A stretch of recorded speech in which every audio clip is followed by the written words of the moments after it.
G'day ladies and gentle tubers, I'm installing these 4 foot by 6 foot stall mats. They're 3/4 of an inch thick. I lay them over a bed of road base. This is 5/8 crush. It's basalt. I like to get a good 4 or 5 inches of coverage, and then I've just hand compacted this one down because between the horses and the moles it will deteriorate over time and I'll have to redo it anyway. This horse shelter that I'm building here has got all 4 sides open at this point in time. So the main concern I have with keeping this dry is that rain would come in sideways on a storm event and we'd get pooling in the middle of the stall. So all of the crush has been laid to allow for drainage off of all 4 sides. So there's kind of a dome in the middle. The next problem faced with doing a shelter like this is the fact that there's no walls to lock the stall mats in place. So the plan here is to lock the stall mats in place by cutting around the footing of each of the posts of the shelter. This way we have all 4 corners keeping the 4 whole mats in the centre under tension. So hopefully that will eliminate the movement of the mats both across that way and across this way. Obviously the ones in the middle aren't locked from heading out either side of the barn, so they could be a pain in the neck in the future, but I think this is my best scenario for now.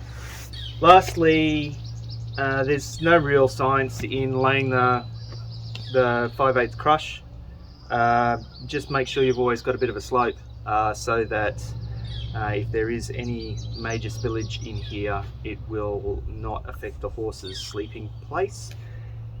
And I am going to quickly show you how I precisely measure and cut the position of the pole onto the mat. Anyone that's done a lot of bathroom tiling probably won't need to watch this because it's basically the same principle. But what we do is we line this face up with the edge of the pole. So come back a tiny bit. We make sure that we're square on each side.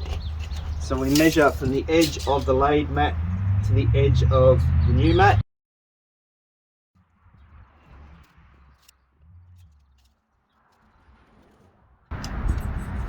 Once we have that position, we then subtract 18.5 inches off of this corner.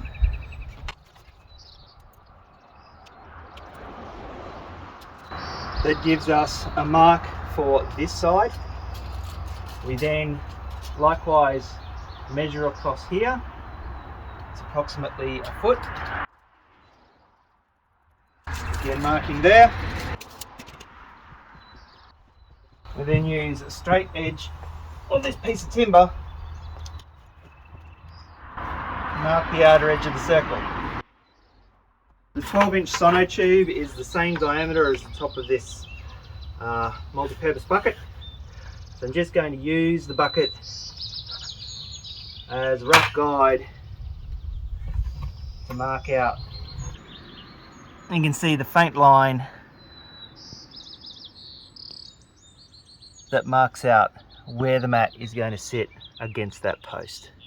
Alright, this stuff's really hard to cut, even with a sharp knife blade.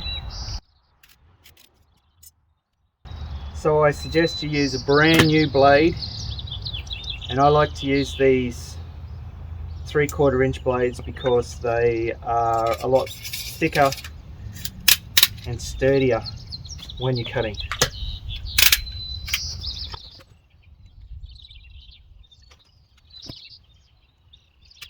Score cut it as deep as you possibly can. Do that 2 or 3 more times and you'll be done. For the last bit of cut, I like to get the mat up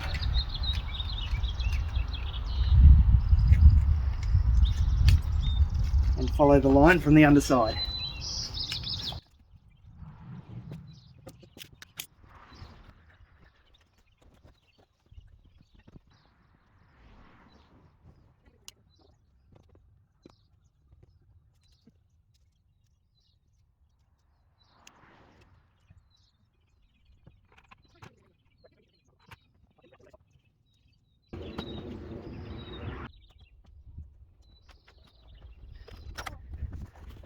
Right, so the last little bit to do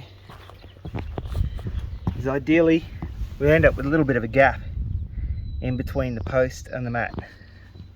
And just like tiles in the bathroom, you grab a little bit of road base, pour it in there,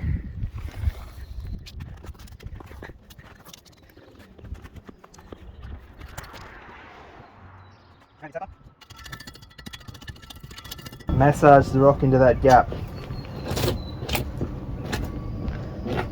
and that will lock the mat in place.